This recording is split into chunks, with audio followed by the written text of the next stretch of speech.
Hello, hello, hello mga San Pableños at mga taga-Karatig Bayan. Napakaswerte natin dahil ang pang 46 na store ng Extreme Appliances ay nandito na sa San Pablo City. We were invited sa opening at blessing ng 46 store dito sa San Pablo City Shopping Mall.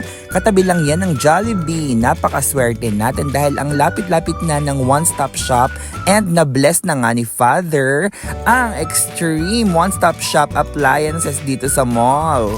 Lahat na nga ng appliances na kailangan ninyo sa inyong mga tahanan kahit sa inyong mga negosyo ay nandito na sa Extreme. Napakamura at talaga namang dekalidad ang kanilang mga produkto. Kaya naman ano pang iniintay nyo, yakagin nyo na si kumare, kumpare at lahat ng tropa para malaman ninyo kung paano makakakuha ng 46 pesos lang na appliances. Dito lang yan sa Extreme One Stop Shop Appliance sa San Pablo Mall. Let's go!